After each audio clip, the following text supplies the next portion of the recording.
नमस्कार मेरे प्यारे विद्यार्थियों। मैं आपका Narendra Saraswat DMN online classes में आपका हार्दिक स्वागत करता हूं। तो दोस्तों, हम लोग पढ़ रहे थे हमारे चैप्टर को, परसेंटेज को। तो पिछली क्लासेज में हम लोगों ने कुछ पॉइंट्स जाने थे।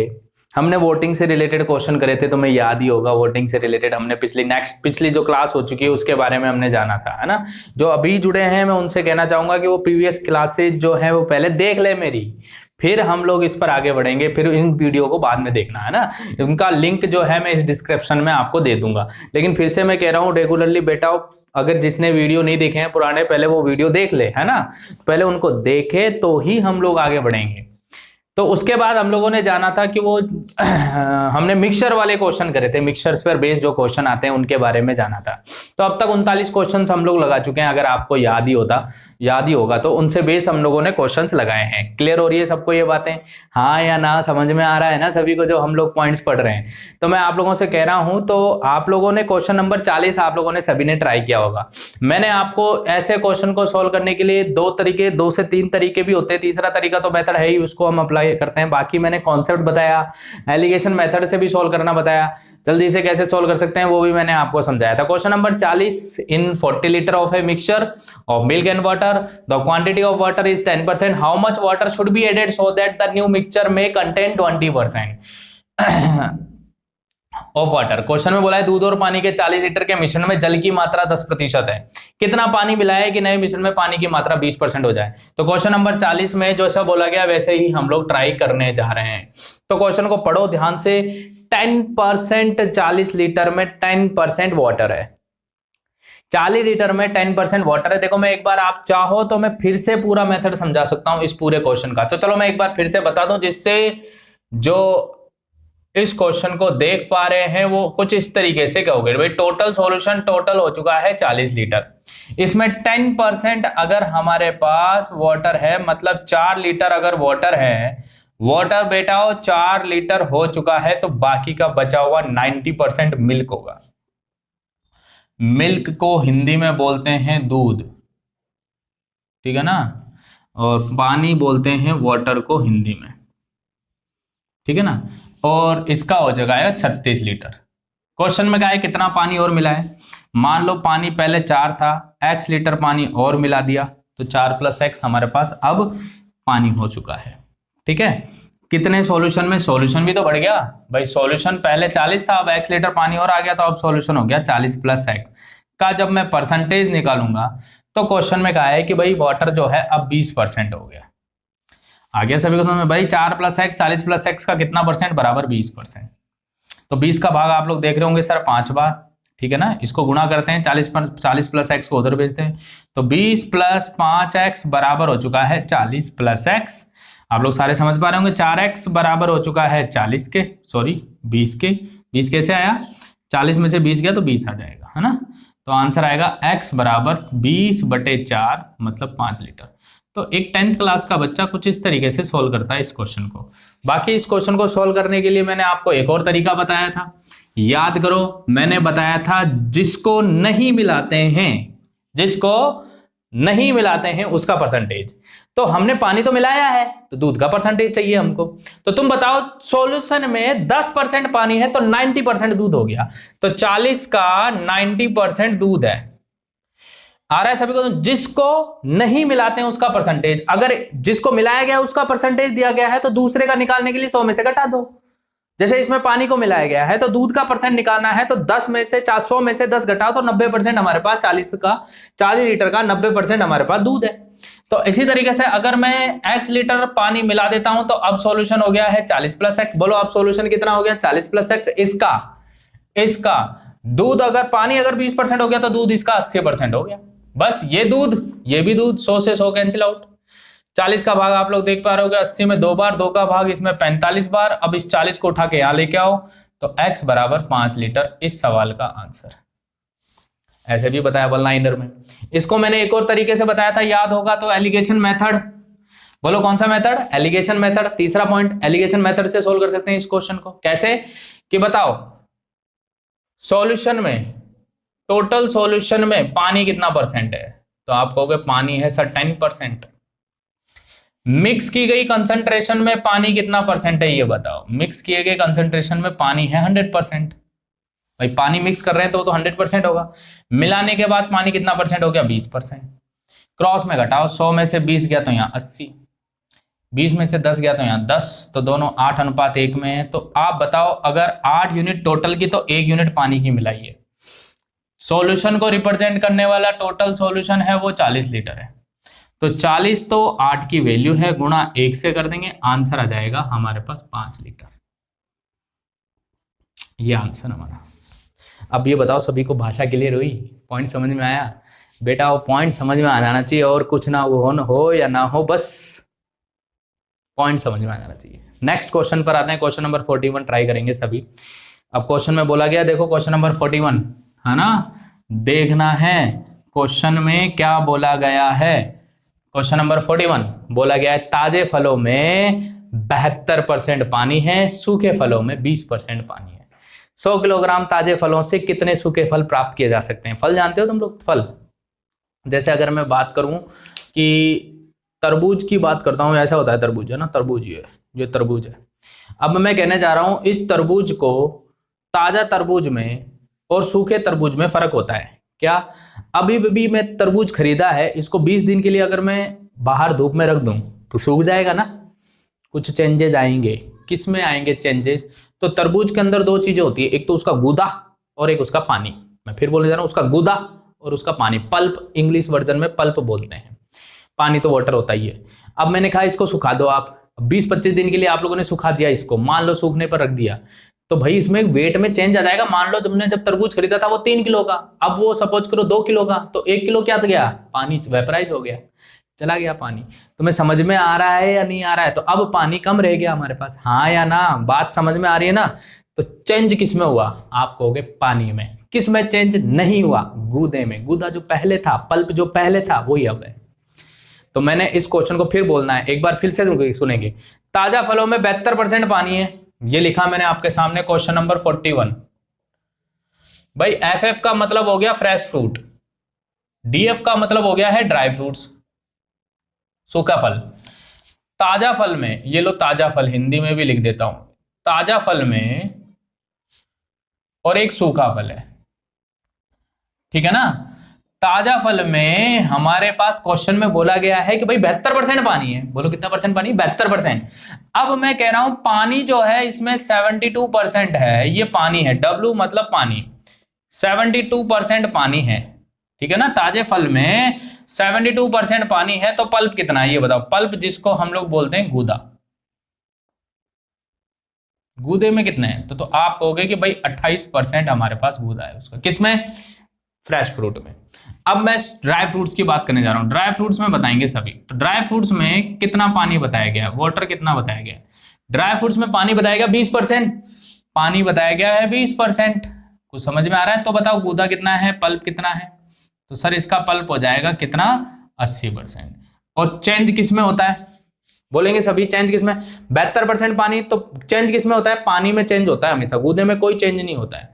तो अगर आपने जब 3 किलोग्राम तरबूज खरीदा था, तो 2 किलोग्राम अगर आपके पास सपोज करो गूदा था, तो 1 किलोग्राम आपके पास कितना था? मान लो 1.5 किलोग्राम गूदा था, तो बाकी का 1.5 किलोग्राम आपका पानी है, मान लिया। आ रहा है सब में? अब उसको सुखाया, सुखाने के बाद 2 किलोग्राम का रह गया वजन, तो 1.5 किलोग्राम तो अभी भी उसमें गूदा है, तो आधे किलोग्राम ही तो पानी है, आधा लीटर ही तो पानी कह रहे हैं, मतलब 500 ग्राम ही तो पानी बचा है उसके अंदर। यस और नो? बात समझ में आई सभी को? तो मैं यही समझाना चाह रहा हूं कि पानी में तो चेंजेस हो जाता है, पल्प में कोई चेंज नहीं होता है, तो हमें पल्प का परसेंटेज लेना है। तो अब हम डायरेक्ट सोल्व करेंगे। क्या सोल्व करेंगे? फ्रेश फ्रूट का जो 28% है वो ड्राई फ्रूट्स का 80% है। और कुछ क्वेश्चन में पूछा गया है, बताइए 100 किलोग्राम ताजा फलों से कितने सूखे फल बनाए जा सकते हैं? तो ताजा फल यहां 100 रख दो, 100 गुना 28।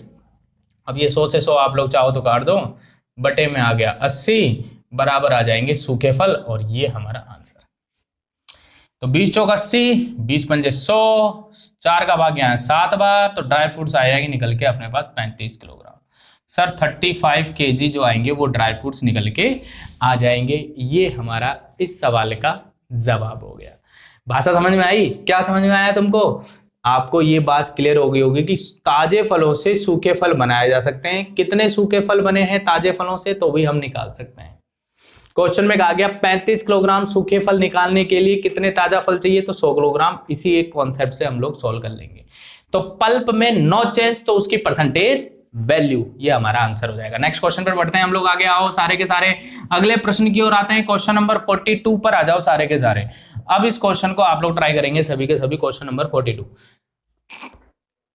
Fresh grapes contain 90% water by weight while dried grapes contain 20% water by weight. What is the weight of dry grapes available from 20 kg of fresh grapes? Question बोला है ताजे अंगूर में 90% पानी है, सूखे अंगूर में 20% पानी है। तो बताओ 20 किलोग्राम ताजा अंगूर से कितने सूखे अंगूर प्राप्त किए जा सकते हैं। तो मैंने क्या बोला, गूदे में कोई चेंज नहीं होता है, तो गूदे का परसेंटेज अगर ताजे में फ्रेश ग्रेप्स में, FG मतलब फ्रेश ग्रेप्स में 90% अगर हमारे पास क्या है पानी है, तो 10% हमारे पास क्या होगा बोलो, उसका पल्प होगा। और सूखे में ड्राई ग्रेप्स की अगर हम बात करें, ड्राई ग्रेप्स में अगर हम बात करें तो 20% अगर पानी है तो 80% उसका माफ कर दीजिए गूदा होगा। क्वेश्चन की अगली लाइन में क्या बोला गया, क्वेश्चन की अगली लाइन में आते हैं सारे के सारे। क्वेश्चन में कहा है 20 किलोग्राम ताजे अंगूर से कितने किलोग्राम, 20 किलोग्राम ताजे अंगूर से कितने सूखे अंगूर प्राप्त किए जा सकते हैं। तो 80 नीचे आ जाएगा, तो 20 चौक 80, 10/4, 5/2 मतलब 2.5 किलोग्राम, मतलब 2.5 किलोग्राम, ये आंसर। अब ये बताओ सभी को समझ में आया, आ गया होगा मेरे हिसाब से समझ में सभी को, पॉइंट है ना। नेक्स्ट क्वेश्चन की ओर आते हैं। क्वेश्चन नंबर 43, क्वेश्चन नंबर 43 को पढ़ो सभी, क्या बोले गए क्वेश्चन नंबर 43 को पढ़ते हैं हम। क्वेश्चन में बोला गया rate of income tax increase by 19%, net income is decrease by 1%, find the rate of income tax. अच्छा एक बात बताओ कि रेट ऑफ इनकम टैक्स निकलती किस पर है, उसकी बेसिक सैलरी पर, ग्रॉस सैलरी, उसकी जो स्टार्टिंग की सैलरी है जितने पैसे में वो लगा है उस पर लग रही है, उसकी टैक्स उस पर निकल के आ रहा है। जैसे एक बंदा 100 रुपए कमा रहा है, उसमें से 20 रुपए टैक्स के दे रहा है, तो 80 रुपए घर लेके जा रहा है। लेकिन आपसे अगर कोई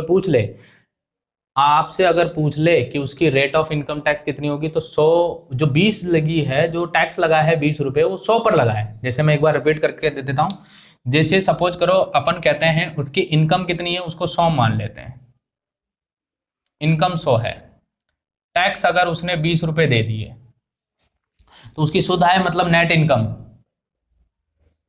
जो है वो तो 80 हो गए ना।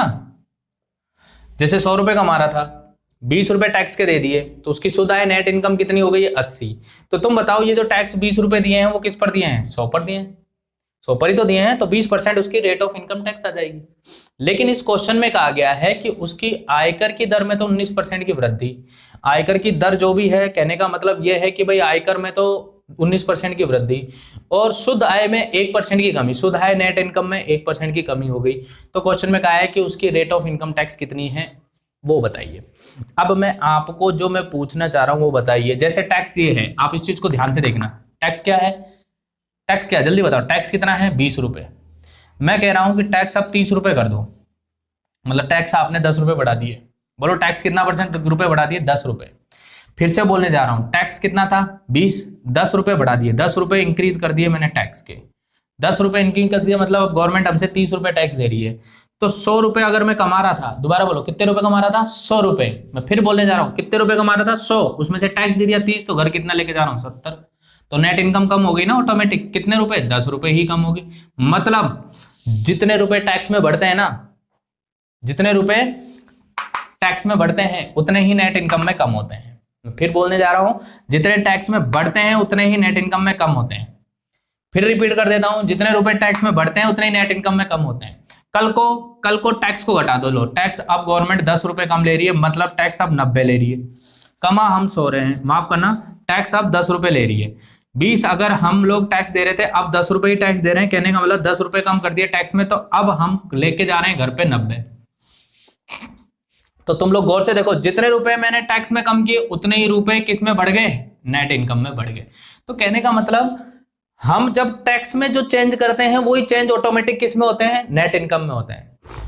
आया कि नहीं आया सभी को समझ में। तो इसका मतलब अब अगर मैंने 20 पर 10 रुपए बढ़ाए, 20 पर 10 रुपए बढ़ाया, मतलब 20%, मतलब कहने का मतलब है 20 पर 10 रुपए बढ़ा दिया, मतलब 50% मैंने टैक्स बढ़ा दिया यहाँ पर। तो ऑटोमेटिक 12.5% नेट इनकम कम हो गई। आया क्या सभी को समझ? देख लो 10 रुपए कम किस पर? 80 पर। तो 10/80 मतलब 12.5%। गौर से देखो, रुपए 10 बढ़े 10 कम हुए, तो मैंने कहा 50% टैक्स बढ़ाया, 50% टैक्स बढ़ाया तो नेट इनकम ऑटोमेटिक 12.5% कम हो गई। तो जितने रुपए हम टैक्स में बढ़ाते हैं, जितने रुपए टैक्स में बढ़ाते हैं उतने ही रुपए नेट इनकम में कम होते हैं। तो उनका परसेंटेज ही तो बराबर करना है हमारे पास, एंड देन सॉल्यूशन आ जाएगा हमारे पास निकल के। जैसे क्वेश्चन में बोला है टैक्स में 19% की वृद्धि हो गई। टैक्स जो था आयकर में, अगर टैक्स की 19% की वृद्धि हो जाए तो टैक्स में देखो 19% जो वृद्धि हुई वो ये है।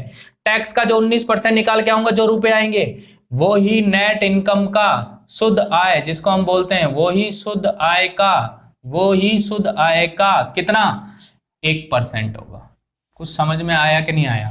जो टैक्स का 19% होगा वही शुद्ध आय का 1% होगा। 100 से 100 कैंसिल। तो बताओ टैक्स और नेट इनकम मतलब शुद्ध आय में क्या रेशियो आएगा? आप कहोगे 1/19। मतलब टैक्स 1 रुपए दिए, घर लेके गया 19, तो कमा तो 20 रहा हूं ना। इन दोनों का जोड़ ही तो हमारी इनकम होती है। तो इनकम कितनी हो गई? इनकम हो गई सर 1 रुपए टैक्स, 19 रुपए घर लेके गया हूं, तो कमाए कितने? आप कहोगे सर कमाए हैं 20 रुपए। अब क्वेश्चन में कहा रेट ऑफ इनकम टैक्स बताओ, रेट ऑफ इनकम टैक्स ये बताइए अब आप। तो रेट ऑफ इनकम टैक्स निकल के आएगी, मतलब आयकर की दर, हिंदी में बोलते हैं आयकर की दर। आयकर की दर क्या होगी? कई विद्यार्थियों को इस पॉइंट में हमेशा दिक्कत रहती है। बड़ी आसानी से तुम्हें समझाने का प्रयास किया है मैंने। तो आयकर की जो दर जो निकल के आएगी वो कहूंगा मैं, एक जो मैंने टैक्स दिया है वो दिया तो 20 पर है ना, तो 1/20 गुणा में 100, तो आंसर आएगा 5%। ये आंसर।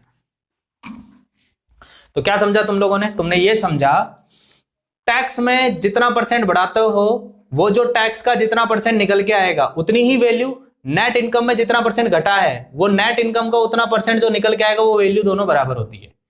बात समझा? अभी तुम्हें समझाया कि 10 रुपए अगर मैंने बढ़ाए तो नेट इनकम ऑटोमेटिक 10 रुपए कम हो जाएगी, बस हो गया काम। तो मैंने टैक्स का उतना परसेंट निकाला, नेट इनकम का उतनी वैल्यू निकाली, उतनी परसेंट निकाली, दोनों को बराबर करके दोनों का रेशियो ले लिया। इनकम की यूनिट आ गई 20, 1 रुपए टैक्स दिया है, 20 में से 5% हमारा रेट ऑफ इनकम टैक्स निकल के आ जाए। आगे से जब भी क्वेश्चन आए ना तो इन दोनों को जोड़ दिया करो। किसको? 19 और 1 को जोड़ दिया। आ रहा है सभी को समझ में? तो जो जितने परसेंट उसकी कमी हुई है वो टैक्स है, उन दोनों को जोड़ेंगे, वो नीचे लिख देंगे, हो गया काम। अब जैसे मैंने कहा, एक अपनी तरफ से क्वेश्चन बनाता हूं। मैंने आपसे कहा टैक्स 23% बढ़ जाने से, टैक्स की रेट जो है 23% बढ़ जाने से नेट इनकम जो है वो 2% रिड्यूस हो जाती है, 2% रिड्यूस हो जाती है। क्वेश्चन में कहा रेट ऑफ इनकम टैक्स बताइए, ROI बताइए, रेट ऑफ इनकम टैक्स बताइए। रेट ऑफ इनकम टैक्स आपसे पूछ लिया, आयकर की दर पूछ लिया आपसे। अरे शॉर्ट में समझ में तो आ गया ना सभी को? मैं फिर बोल देता हूं, टैक्स 23% बढ़ाया, नेट इनकम 2% कम, तो रेट ऑफ इनकम टैक्स कितनी हो जाएगी? तो आप कहोगे मैंने क्या बताया कि भाई जितना परसेंट नेट इनकम कम हुई उसे ऊपर लिखो, दोनों का जोड़ नीचे लिख दो, 25 गुणा में 100 कर दो। तो कहने का मतलब रेट ऑफ इनकम टैक्स आ जाए 25 चौके 100, 4 दूनी 8% रेट ऑफ इनकम टैक्स। खत्म क्वेश्चन। अगले क्वेश्चन को ट्राई करेंगे सभी, 44 नंबर क्वेश्चन को। क्या बोला गया है? ट्राई करो सारे के सारे। क्वेश्चन नंबर 44, क्वेश्चन नंबर 44 में बोला गया है, देख लो सभी, हो गया होगा सॉल्व। और अगर सॉल्व हो गया ना तो बेटा लाइक कर देना तुरंत कि हाँ सर हो गया सॉल्व, तो तुरंत लाइक कर दो इस पॉइंट को वहीं के वहीं। क्वेश्चन में क्या बोला है? आयकर की दर में 18% की वृद्धि, शुद्ध आय में 3% की कमी, तो आयकर की दर बताइए। तो मैंने सीधा सीधा बताया, 3 ऊपर लिखो, दोनों का एडिशन 21 नीचे लिख दो, 18 और 3 21 गुणा में 100, 3 7 21, 1/7 मतलब 14 से ही 2/7 रेट ऑफ इनकम टैक्स आ जाएगी आंसर। अरे आ गया होगा सभी को समझ में? ये हमारा आंसर है 14 से 2/7, थर्ड ऑप्शन इस सवाल का आंसर हो गया। ये था क्वेश्चन नंबर 44। तो अब ये बताओ तुम्हें अभी तक की बातें समझ में आई क्या? अरे समझ में आ रहा है ना सभी को जो मैंने पॉइंट्स पढ़ाए अभी तक? तो बस तुमको यही चीजें समझानी थी मेरे को कि जिससे तुम्हें ये पॉइंट जो है सारे के सारे अच्छे से क्लियर हो जाए। नेक्स्ट पॉइंट पर बढ़ते हैं हम लोग बेटा, और नेक्स्ट पॉइंट क्या है उसको बारे में जानते हैं। अगला पॉइंट क्या है? क्वेश्चन में बोला गया है अमन अपनी आय का 75% खर्च कर देता है और उसकी आय में अगर 20% की वृद्धि होती है तो उसका खर्च 10% बढ़ जाता है, तो उसकी बचत में कितने प्रतिशत की वृद्धि हो जाएगी? क्वेश्चन में ऐसे बोला गया है। तो देखेंगे सभी के सभी, अमन स्पेंड 75% ऑफ हिज इनकम। तो एक बात बताइए, क्वेश्चन नंबर हम लोग कर रहे हैं 45, स्क्रीन पर दिखाई तो दे ही क्या होगा। क्वेश्चन नंबर 45 देखो क्या बोला गया, Aman spend 75% of his income. Income कब आती है, जब एक्सपेंसेज में सेविंग ऐड कर देते हैं। आ गया समझ में। इनकम अगर अमन की 100 थी तो खर्चा है 75, तो बचा रहा है 25। क्वेश्चन में बोला गया है अगर उसकी लगातार इंक्रीज कर दें, किस किस को, इनकम को कर दे 20% और एक्सपेंडिचर को कर दे 10%। अभी कुछ देर पहले हम लोग कहेंगे कि भाई अभी कुछ टाइम पहले जो हमने पिछली क्लास हमने पढ़ी थी उसमें निकिता जो था तुम्हें याद होगा, जिसमें थोड़ी सी मिस्टेक भी हुई थी। देखो गलतियां होती रहती हैं दोस्तों, है ना। गलती इसलिए हो जाती है क्योंकि फर्स्ट टाइम मैं भी आया हूं आपके सामने ऐसे ऑनलाइन, तो कुछ छोटी छोटी चीजें हो जाती है। तो याद करो वो निकिता वाला वो क्वेश्चन लिया था पिछली बार क्लास में, वो बिल्कुल वैसा का वैसा क्वेश्चन है। देखो इनकम में कितना परसेंट बोला गया है, खर्च वृद्धि हुई है 20%। तो इनकम को 20% मतलब 20 यूनिट, इसका 20% अगर मैं निकालूंगा 20, ये बढ़ गया, 20 बढ़ गया ना। दोबारा बोलो, इनकम का 20% मतलब 20 बढ़ गया, तो अब इनकम हो गई 120। 100 कमा रहा था, अब कमा रहा है 120। क्वेश्चन की अगली लाइन, तथा खर्चे में भी 10% बढ़ गया। खर्चा 10% बढ़ गया, 10% बढ़ने का मतलब 10% प्लस, ये भी 20% प्लस, तो 20 बढ़ गया, 10% मतलब 7.5 रुपए बढ़ गए। आ रहा है सभी को समझ में। तो अब हम कहेंगे खर्चा हो गया, दोनों को जोड़ेंगे तो खर्चा हो गया 82.5। अब देखो इनको घटाने की जरूरत नहीं है, आप लोग डायरेक्ट खुद देख लो। मैंने उस क्वेश्चन में भी बताया था। बताओ एक्स्ट्रा 20 रुपए आ रहे हैं, उसमें से 7.5 रुपए और खर्च हो गए। दोबारा बोलो, एक्स्ट्रा 20 आ रहे हैं, 7.5 और खर्च हो गए, तो 20 में से 7.5 के तो कितने बचे, 12.5। अब आप कहोगे कि सर वो एक्स्ट्रा जो बचा रहा है वो 12.5 बचा रहा है, तुरंत ही इनका अंतर कर दो, 12.5 बच रहा है। ये 12.5 बचा किस पर है, 25 पर, तो 12.5 बचा रहा है सर किस पर, 25 पर। कितना परसेंट गुना में 100। आप लोग सारे समझ गए होंगे, 0 25 का डबल होता है ये, तो 50% आंसर आ जाएगा। कहने का मतलब है उसकी सेविंग जो है 50% इंक्रीज हो जाएगी। सेकंड ऑप्शन इस सवाल का आंसर हो जाएगा। क्या तुमको समझ में आया सभी को? अरे पॉइंट क्लियर हुआ कैसे हमने सोल्व किया? बाकी इस क्वेश्चन को हम लोग जल्दी से भी खत्म कर सकते हैं, ऐसे ना करने के बजाय। करना तो यही है लेकिन हम थोड़ा आराम से कर सकते हैं कि अगर कोई व्यक्ति 75% खर्च कर रहा है, बस इस लाइन को समझ जाओ। 75% का मतलब है 3/4, 75/100 मतलब 3/4। 4 रुपए कमा रहा है, 3 रुपए खर्च कर रहा है, तो 1 रुपए बचा रहा है। दोबारा से बोलो, 4 रुपए कमा रहा है, 3 रुपए खर्च कर रहा है, तो 1 रुपए बचा रहा है। आया कि नहीं आया सभी को? तो अपन कहेंगे 400 रुपए कमा रहा है, 300 रुपए खर्च कर रहा है, तो 100 रुपए बचा रहा है। अरे आगे के सभी को समझ में? दोबारा बोलो, 400 रुपए कमा रहा है, 300 रुपए खर्च कर रहा है, तो बचा कितने रुपए रहा है, 100 रुपए वो बचा रहा है। पॉइंट क्लियर हुआ सभी को? भाषा क्लियर हो गई, अच्छे से समझ में आ गया। तो 400 कमा रहा है, 300 खर्च कर रहा है, तो बचा कितना रहा है, 100 रुपए। तो अगला पॉइंट तुमसे क्वेश्चन में क्या बोला गया है, उसकी आय कितने परसेंट बढ़ गई, 20%। तो इसका 20% निकालो, तुरंत 20% बताओ। तो देखो कितनी जल्दी हो जाएगा क्वेश्चन। इसका 20% कितना होता है, देखो आपको 10% 40, 20% हो गया 80। इसका 20% कितना होता है, इसका 20% नहीं, इस पे तो 10% बढ़ाए। कहने का मतलब 10% कितना हो गया, 10% हो गया इसका 30। तो कहने का मतलब 80 रुपए एक्स्ट्रा आ रहे हैं, उसमें से 30 खर्च हो रहे हैं, तो कहने का मतलब 50 रुपए बचा रहा है। और ये 50 किस पर, 100 पर, तो सीधा ही आंसर हो जाएगा 50% उसकी सेविंग बढ़ गई, ये आंसर। तो मतलब पूरा लंबा चौड़ा करना नहीं पड़ा, क्वेश्चन को फ्रैक्शन से हम लोगों ने आसानी से खत्म कर दिया। आया कि नहीं आया सभी को समझ में? है भाई, आ रहा है क्या समझ में? नेक्स्ट क्वेश्चन 46 नंबर क्वेश्चन पे आ जाओ सभी के सभी। 46 नंबर क्वेश्चन देखेंगे सभी के सभी क्या बोला गया है। रेशियो से सोल्व किया करो क्वेश्चन को जब भी आए। आप लोग ट्राई करेंगे सभी के सभी। क्वेश्चन नंबर 46 स्क्रीन पर आ गया होगा। The monthly income of a person was 13,500 and his monthly expenditure was 9,000 rupees. Next year his income increased by 14% and his expenditure increased by 7%. The percentage increase in saving was, एक व्यक्ति का मासिक वेतन 13,500 है, उसका खर्चा 9,000 रुपए है। देखो क्वेश्चन नंबर हम लोग ट्राई कर रहे हैं 46। इनकम कितनी है, अब की बार इनकम के रुपए बता दिए है 13,500 रुपए। खर्चा कितना है, तो आप कहोगे एक्सपेंसेस है 9,000 रुपए का। सेविंग कितनी है, तो आप कहोगे सर 4,500 उसकी सेविंग है। 13,500 कमाए, 9,000 खर्च कर दिए, 4,500 बचा रहा है। क्वेश्चन में कहा है कि उसकी इनकम 14% बढ़ गई। अब इसका 14% निकाल के इसमें जोड़ो, या नहीं जोड़ना है तो उसको यहां लिखो। इसका 14% आ रहा है, इसका 7% निकालो सारे के सारे। इसका कितना परसेंट, ये 7% बढ़ गया, इसका 7% निकालेंगे हम लोग। फिर हम घटाएंगे और वो 4500 का कितना परसेंट है, देन हमारा क्वेश्चन सॉल्व होगा। अरे आया क्या सभी को समझ में? नहीं तो मैंने तुम्हें डायरेक्ट बता दिया है, इतना लंबा करने की जरूरत नहीं है। सीधा ही रेशियो ले लिया करो क्वेश्चन का। रेशियो कैसे, देखो सारे के सारे 45 का भाग इसमें तो जा रहा है 45 का भाग 3 बार मतलब 300, यहां जा रहा है 45 का भाग यहां पर जा रहा है 200 बार, और यहां जा रहा है 100 बार। रेशियो ले लिया, अब चाहो तो 3 2 1 ही अनुपात हो गया। अरे आ गया ना समझ में सभी को। अब क्वेश्चन में कहा है इसको 14% बढ़ाओ, तो 14 थी अब 42 रुपए, तो पैसे बढ़ गए ये भाई। 14% इसका कितना आएगा भाई 42, तो ये बढ़ गए। क्वेश्चन की अगली लाइन 7% उसका खर्चा बढ़ गया, तो 7% इसका खर्चा, 7% कितना हो गया 7 दूनी 14 रुपए, ये बढ़ गए। 42 रुपए इनकम आ रही है, उसमें से 14 रुपए खर्च हो रही है, तो कहने का मतलब 42 में से अगर मैं 14 घटा दूं तो कहने का मतलब 28 रुपए अब एक्स्ट्रा आ रहे हैं, तो 28% आंसर, क्योंकि 100 ही हमारी सेविंग है। खत्म क्वेश्चन, लंबा चौड़ा करने की जरूरत ही नहीं थी, सीधा रेशियो लेके क्वेश्चन को खत्म कर दिया हम लोगों ने। आंसर आ जाएगा इसका कौन सा 28%, कौन सा ऑप्शन, थर्ड ऑप्शन इस सवाल का आंसर है। अरे आया कि नहीं आया सभी को समझ में, पॉइंट समझ में आ जाना चाहिए सभी को, जो मैं बातें बता रहा हूँ क्लियर तो हो रही है ना जो मैं बातें समझा रहा हूँ, यस और नो। चलो अगले क्वेश्चन पर आते हैं, अगले क्वेश्चन पर आते हैं, क्वेश्चन नंबर 47 पर आते हैं। अगले क्वेश्चन पर और रुक करते हैं हम लोग।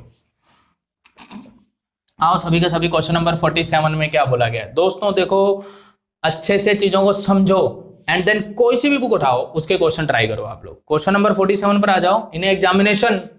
क्वेश्चन नंबर 47 में क्या बोला गया है, पढ़ो। क्वेश्चन में बोला गया है in an examination 35% of student passed and 455 failed. और आगे क्वेश्चन में कहा how many student appeared for the examination. एक परीक्षा में 35% विद्यार्थी ऐसे हैं जो पास हुए हैं, उत्तीर्ण हुए हैं, और 455 जो हैं वो अनुत्तीर्ण हो चुके हैं। परीक्षा में कुल कितने छात्रों ने भाग लिया। अब आप बताओ, ये तो सिंपल सा क्वेश्चन है, 455 अगर फेल हो गए, 35% पास हुए, तो फेल कितने परसेंट हुए, तो आप अगर चाहो तो उसको 65 से, कहने का मतलब डिवाइड कर दे। कैसे, 100 थे, 100 में से 35% अगर पास हुए हैं तो फेल कितने हुए हैं, 65% हमारे फेल हो गए। अरे आ गया ना समझ में, और 65% अनुत्तीर्ण गुणा हम लोग इसको 100 से कर देंगे, तो आ जाएगा हमारे पास इसका भाग 65 सत्ते 455, 700 आंसर आ जाएगा, ये हमारा आंसर। तो 700 स्टूडेंट अपीयर हुए थे, उस क्वेश्चन का आंसर ये हो जाएगा सेकंड ऑप्शन। नेक्स्ट क्वेश्चन पर आते हैं। क्वेश्चन में बोला है student has obtain 48 number question. देखेंगे सभी के सभी क्वेश्चन नंबर 48 क्या बोला गया है। A student has to obtain 33% of the total marks to pass, he got 125 marks and failed by 40 marks, the maximum marks are. अच्छा, एक क्वेश्चन में बोला गया एक छात्र ने कुल अंकों का 33% अंक प्राप्त करने के लिए 33% अंक प्राप्त करेगा तो वो पास हो जाएगा। क्वेश्चन में बोला है वो उसको आए 125 है, लेकिन वो 40 अंकों से अनुत्तीर्ण हो जाता है, अधिकतम अंक बताइए। ऐसे हम कहते हैं ना यार मैं 2 नंबर से रह गया, 5 नंबर से रह गया, 40 नंबर से रह गया, इसका मतलब ये है अगर इतने नंबर और आ जाएं तो मैं पास हो जाऊंगा। जैसे इस विद्यार्थी को बारे में कहा गया है 125 अंक लेके आया है, 40 और आते हैं ना उसके, अरे 125 में 40 और जोड़ दो, 125 में 40 और जोड़ दो तो वो पास हो जाएगा। अरे आएगा समझ में, 125 तो बंदा ले ही आया यार, 40 ही तो कम रहे हैं, तो 40 और जोड़ दो तो वो पास हो जाएगा, तो मतलब वो 165 हो गए। और ये जो 165 है उसके पासिंग मार्क्स है, जो कि कितने परसेंट के बराबर है, 30% के बराबर है, गुणा मैं 100 से कर दूंगा और ये टोटल मार्क्स हो जाएंगे आंसर। मैक्सिमम मार्क्स जिसको हम बोलते हैं, मैक्सिमम मार्क्स अधिकतम अंक फुल आउट ऑफ फुल ही होता है, मतलब जितने नंबर का वो पेपर है। तो 5 तिया 15, 5 तिया 15 और 1 16, कहने का मतलब 500 आंसर, इसका आंसर आ जाएगा 500। 500 मार्क्स का वो पेपर था, ये था क्वेश्चन नंबर 48। अरे आ रहा है क्या सभी को समझ में, 125 तो लेके आ ही गया, 40 और लाने थे, 125 लाया, 40 से फेल हो गया, दोनों को जोड़ दिया 165 पे आता तो वो पास हो जाता, जो कि 33% है, गुना 100 से कर देंगे। अगले क्वेश्चन की ओर रुक करते हैं, क्वेश्चन नंबर 49 ट्राई करेंगे सभी। आपकी स्क्रीन पर आ गया होगा क्वेश्चन नंबर 49, ट्राई करेंगे सभी। क्वेश्चन नंबर 49 में क्या बोला गया है, number 49 question, Bhallal Dev scored 24% marks and failed by 66 marks, Baahubali scored 45% and obtain 60 marks more than those required to pass the maximum marks is. Bhallal Dev है ना, बाहुबली, भल्लाल देव 24% अंक प्राप्त करके 66 अंकों से फेल हो जाता है, और बाहुबली 45% अंक प्राप्त करता है और पास होने वाले अंकों से 60 अंक प्राप्त करता है और राजमाता को खुश कर देता है, वो तो है भैया। लेकिन भल्लाल देव तो तुम जानते हो क्या है, हैं? तो क्वेश्चन में बोला अधिकतम अंक कितना है, क्वेश्चन में ऐसे बोला गया है। अब इस क्वेश्चन को समझते हैं। भाई एक स्टूडेंट है जिसको 24% मार्क्स आए हैं, बोलो कितने परसेंट मार्क्स आए हैं, 24%। टोटल मार्क्स का 24% एक स्टूडेंट लेके आया है, 66 से वो फेल हो गए बेटा, 66 और लिया था ना वो पास हो जाता, ये पासिंग मार्क्स है।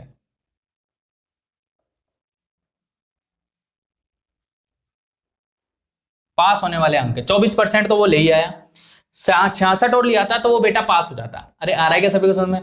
24% वो लिया आया, 66 और वो लिया था तो वो पास हो जाता, पासिंग मार्क्स हो जाते हैं उसके 24% प्लस 66।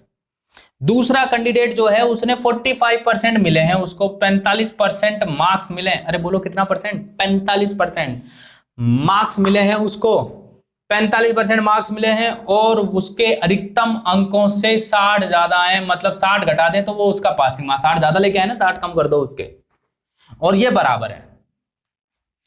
बेटा ये क्या हो चुका है? इसका बराबर। क्वेश्चन में बोला जा रहा है ये चीज बराबर क्यों है? क्योंकि ये भी पासिंग मार्क्स है, ये भी पासिंग मार्क्स है।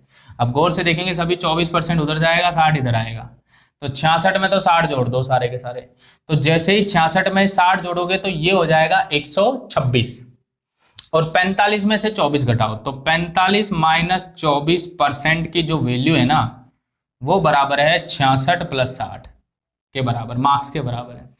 तो 45 में से 24 घटाओ तो आप कहोगे 21% जो है ना वो बराबर है हमारे पास 126 के। और अगर कुल पूर्णांक पूछ रहा है, मैक्सिमम मार्क्स पूछ रहा है, तो आप कहोगे 126 अगर 21% है तो गुणा 100 से करेंगे तो 21 छिक्की 126 ही होते हैं, तो आंसर आ जाएगा 600। तो पेपर था वो 600 नंबर का था। भाषा क्लियर हो गई सभी को? अब अगर इस क्वेश्चन में ऐसे बोल दिया जाता, ध्यान से देखना सारे के सारे, क्वेश्चन में ऐसे बोल दिया जाता कि बताइए उसको कितने परसेंट मार्क्स, या फिर क्वेश्चन में ऐसे पूछ दिया जाता है कि भाई कितने परसेंट मार्क्स चाहिए पास होने के लिए, पासिंग मार्क्स उसके पूछ ले जाते हैं कि भाई बताइए पासिंग मार्क्स कितने। तो आप लोग एक बार गौर से देखेंगे, सभी के सभी ध्यान से पूर्वक देखेंगे सारे के सारे। देखो क्या है, तो आप बताओ 21% की वैल्यू 126 है तो 1% की वैल्यू कितनी होगी? तो 1% की वैल्यू होगी 126 बटे 21 मतलब 6 अंक 1% के बराबर है, 1% के बराबर 6 अंक है। बंदा 24% तो ले ही आया, 66 नंबर की मैं बात कर रहा हूं, 66 नंबर की मैं बात कर रहा हूं, 66 को नंबर की मैं बात कर रहा हूं। ध्यान से देखना, ये चीज तो क्लियर होगी सभी को। मैंने कहा कि दोबारा से देख लो कि जब मैंने घटाया 45 में से 24 घटाया तो 21% जो है ना वो तो बराबर है 126 के, तो 1% किसके बराबर होगा? तो आपका आंसर होगा सर वो बराबर हो जाएगा 6 के। 126 बटे 21 बराबर 6 अंक के बराबर है। अब ध्यान से देखो, ये पासिंग मार्क्स है, 24% तो नहीं आया, 6 नंबर लाने के लिए का मतलब है 1% आना, और 66 नंबर लाने का मतलब है 11% नंबर और चाहिए। तो पासिंग मार्क्स परसेंटेज में बताना हो ना तो आप कहोगे कि सर 24 प्लस 66 बटा 6 मतलब 11, 35% उसके पासिंग मार्क्स है। ये आंसर आया कि नहीं आया सभी को समझ में? इस तरीके से पासिंग मार्क्स निकाल सकते हैं हम लोग परसेंटेज में। तो ये था क्वेश्चन नंबर 49। अगर ऐसा ही क्वेश्चन आ जाए तो आप लोग ट्राई जरूर कर लेना। 50 नंबर देखो बिल्कुल ऐसा ही क्वेश्चन है, इस क्वेश्चन को ट्राई करो, इसमें पासिंग मार्क्स परसेंटेज में पूछा गया है। क्वेश्चन नंबर 50 को देखो सारे के सारे। A scored 30% marks and failed by 15%. B scored 40% marks and obtained by 35 marks more than those required to pass. The passing percentage is, question में पूछा गया रहा है। तो A ने 30% अंक प्राप्त करके 15 अंकों से फेल हो जाता है, और B 40% अंक प्राप्त करके 35 अंक उसके ज्यादा आते हैं। क्वेश्चन में पास होने वाले अंकों की संख्या बताइए। अब कहने का मतलब यह है एक बंदा तो 30% लेके आया है और 15 नंबर कम रह गए, तो 15 और आ जाते वो पास हो जाता। मतलब मुझे 1% कितने अंक के बराबर है वो पता करना है बस। अगली लाइन, दूसरा स्टूडेंट 40% मार्क्स लेके आया है और उसके जो ज्यादा आ रहे हैं वो 35 ज्यादा आ रहे हैं, और ये 35 इसमें से घटा दिए। घटाया क्यों? ये फेल हो रहा है, ये पास हो रहा है, पासिंग मार्क्स से ज्यादा लेके आ रहा है 35, इसलिए घटा दिया। और ये भी वही है, ये भी वही है, बराबर कर देंगे तो 10% की वैल्यू आ जाएगी बेटा। और जब आप इनको घटाओगे तो 50, तो 1% की वैल्यू आ जाएगी आपके पास कितना? 5 अंक। अगर 5 अंक 1% है तो 15 3% के बराबर होगा। कहने का मतलब पासिंग मार्क्स जो होंगे निकल के वो 33% आ जाएंगे। ये आंसर। अरे बेटा वो समझ तो पा रहे हो ना सारे के सारे? ये क्वेश्चन नंबर 50 होगा। अरे हो गया ना आंसर? क्लियर हुआ सभी को? जो मैंने समझाया है पॉइंट्स समझ में आ गया होगा सभी को? इस तरीके से पासिंग मार्क्स निकाल सकते हैं। कल को पूछ ले कि टोटल मार्क्स कितने हैं, टोटल मार्क्स निकालने के लिए मैं कहूंगा भाई 5 गुणा में 100 बराबर 500, आंसर आ जाएगा। आ गया होगा सभी को? क्लियर हो गया होगा? पॉइंट समझ में आ गया होगा जो मैंने समझाया? अगले क्वेश्चन पर आते हैं, अगले पॉइंट को समझते हैं। भाषा क्लियर हो जानी चाहिए सभी को, जो मैं समझाने जा रहा हूं इस चीज को ढंग से समझ लेना। The population of a country is 17,28,000. If it increase at the rate of 20% per annum, what will be the its population 3 years hence and what was it 3 years ago? Question में कहा है कि भाई किसी देश की जनसंख्या 17,28,000 है, जनसंख्या वृद्धि 20% वार्षिक होती है, तो 3 साल बाद इसकी आबादी क्या होगी और 3 साल पहले इसकी जनसंख्या कितनी थी। 3 साल बाद और 3 साल पहले दोनों की ही बातें की गई है। तो क्वेश्चन को समझते हैं सारे के सारे कैसे हम लोग सोल्व करेंगे। आ जाओ सभी के सभी किस तरीके से क्वेश्चन में ट्राई करेंगे। ये बताओ शहर की जनसंख्या है कितनी, तो आप कहोगे 17,28,000। मैं एक बार फिर से बोलने जा रहा हूं, शहर की जनसंख्या कितनी है जल्दी बताओ, 17,28,000। ठीक है ना, ये शहर की जनसंख्या है। हर साल 20% की वृद्धि हो रही है, तो मैं कहूंगा 1 साल बाद तो हो जाएगी 120/100 आफ्टर 1 ईयर। आफ्टर 2 ईयर्स फिर से 120/100 ये आफ्टर 2 ईयर्स हो जाएगी। आफ्टर 3 ईयर्स तो आप कहोगे फिर से 120/100 आफ्टर 3 ईयर्स हो जाएगी। ये है 3 वर्ष बाद। कितने साल बाद? 3 साल बाद की कहानी है। अरे आ गया ना सभी को समझ में, ये 3 साल बाद की कहानी है। क्लियर तो हो गया ना सभी को, हाँ या ना, समझ में आया? ये 3 साल बाद की कहानी है। तो देखेंगे सभी के सभी, देखो 100 से तो ये 3 0 3 3 3 6 तो ये कैंसिल हो गई नीचे की, ऊपर भी 1728 है, एंड देन दोबारा से 12 का क्यूब 1728 ही होता है। 1728 से गुणा हो रहा है। एक तरीका तो ये है कि आप इनको गुणा करो एंड देन सीधा आंसर निकालो। एक तरीका है कि आप लोगों को नंबर्स के कुछ कॉन्सेप्ट पता होने चाहिए, यूनिट प्लेस से भी आप ऑप्शन की मदद से सोल्व कर सकते हो। देखो किसी भी संख्या को गुणा करते हैं सबसे पहले इकाई का अंक गुणा होता है, तो 8 8 64, 8 को 8 से गुणा करेंगे तो 4 देखेंगे अंत में किस में आ रहा है, तो आपको दिखाई दे रहे होंगे 4 जो आ रहे हैं 3 ऑप्शन में आ रहा है, तो ये चौथा ऑप्शन तो अपने आप ही एलिमिनेट हो गया। अरे आ रहा है ना सभी को समझ में। फिर हम देखेंगे सेकंड प्लेस, भाई सेकंड प्लेस निकाल के देख लेते हैं सेकंड प्लेस क्या आएगा। सेकंड प्लेस कैसे निकालेंगे? सेकंड प्लेस निकालने के लिए देखो आपके पास सेकंड प्लेस निकालना सिखा रहा हूं, ये डायरेक्टली आपको फर्स्ट तो समझ में आ गया होगा। 8 8 64, 6 कैरी गया हुआ है। अब मैं 28 लेने जा रहा हूं, यहाँ 28 है, यहाँ भी 28 है। ध्यान रखना इस तरीके से मल्टीप्लाई होना चाहिए कि लाइन क्रॉस नहीं होनी चाहिए। ये 2 जो है ये 8 से गुना होगा, 8 जो है ये 2 से गुना हो जाएगा। ये गुना हो रहे हैं, लाइन क्रॉस नहीं होनी चाहिए, ये इसकी प्रैक्टिस होनी चाहिए। कैलकुलेशन ही बता रहा हूं इसके साथ साथ तुम्हें किस तरीके से करेंगे। ये 2 8 से गुना होगा, 8 2 से गुना होगा। देखो 2 8 से गुना होगा 16, 8 2 से गुना होगा तो 16, तो 16 और 16 32 और 6, 32 और 6 होते हैं 38, तो 8 हमारे पास एंड में आ चुका है। तो अब हमारे को सेकंड डिजिट भी मिल चुकी है, कैरी जा चुकी है 3, 6 का रोल खत्म। अब ऑप्शन में जाएंगे कि लास्ट में 84 किस में आ रहा है। पहले ऑप्शन में 74 है, ठीक है ना। तीसरे ऑप्शन में 84 है, तीसरा भी हो सकता है। दूसरा ऑप्शन 84 है, ये भी हो सकता है। तो अभी भी हमारे पास एक और डिजिट निकालनी है हमको, लास्ट डिजिट, एक और तीसरी डिजिट। ज्यादातर अगर आ जाए तो बेस्ट है, नहीं आता है तो एक बार और ट्राई कर लेते हैं। थर्ड डिजिट निकालने के लिए तो तुम्हें पता लग गया होगा किस तरीके से सॉल्व करना है कि अब हमको 3 अंक लेने हैं, 728 728। मल्टीप्लाई इस फॉर्म में होने चाहिए, लाइन क्रॉस नहीं होनी चाहिए। ये 7 8 से, 2 2 से और ये 8 7 से। मैं फिर कह रहा हूं लाइन आपस में क्रॉस नहीं होनी चाहिए। ये तुम्हें समझाने के लिए तीर बनाए हैं, कहीं तुम लोग क्वेश्चन पेपर में सोल्व कर रहे हो और तीर का बना रहे हो। अरे ये सारे माइंड में होनी चाहिए ये चीजें। देखो 7 2 8 56, 7 8 जा 56, 2 को 2 से गुणा करोगे 4, 56 और 4 60 होते हैं। 8 को 7 से गुणा करोगे फिर से 56 आ गया, तो 60 और 56 हो गए 116 और 3 119, तो हमारे पास आएगा 9। अब 11 कैरी में जाएगा। अब आगे की जरूरत ही नहीं है हमको, देखेंगे 984 किस में है, तो सेकंड ऑप्शन हमारा आंसर हो जाएगा। अरे आएगा सभी को समझ में, तो सेकंड ऑप्शन में है 984 लास्ट में, एंड देन हमारा आंसर आ जाएगा। बाकी इसको पूरा सोल्व करेंगे तो हमारे पास फिर जो सेकंड ऑप्शन में दिया गया है वही है आंसर। फिर तो 29,85,984 इस सवाल का आंसर हो। ये 3 साल बाद की जनसंख्या, और 3 साल पहले की तो ऑटोमेटिक अब आ ही चुकी है आपके पास, जब हमारा सेकंड ऑप्शन आ चुका है। तो 29,85,984 इस सवाल का आंसर हो गया। क्या सभी को समझ में आया? जी कितने साल बाद की है? 3 साल बाद की जनसंख्या है। क्लियर हुआ सभी को?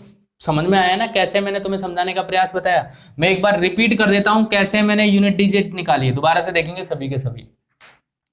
1728 गुणा करेंगे 1728 से, तो पहले तो 8 8 से गुणा हुआ तो 64 का 4, ठीक है। फिर किसको करना है? 2 8 से होगा और 8 2 से होगा, 2 8 16, 8 दूनी 16, जोड़ते हुए चल रहे हैं जो गुणा किया है। तो 8 दूनी 16, 16 2 8 16, 16 16 32, और जो 6 कैरी गया है वो उसको और जोड़ देंगे, 38 का 8 कैरी जा चुका है 3। फिर से अब लास्ट की तीसरी डिजिट निकालने के लिए यहाँ 728, यहाँ 728, यहाँ 7 को उठाया 8 से, 2 को उठाया 2 से, 8 को उठाया 7 से। इस फॉर्मेट में हम लोग इसको गुणा कर रहे हैं। अरे समझ में आ रहा है ना सभी को। एंड देन जब हम सोल्व करेंगे तो हमारे पास लास्ट की डिजिट 9 आ चुकी थी। इस तरीके से हम लोग सोल्व करेंगे। ये तो थी 3 साल बाद की।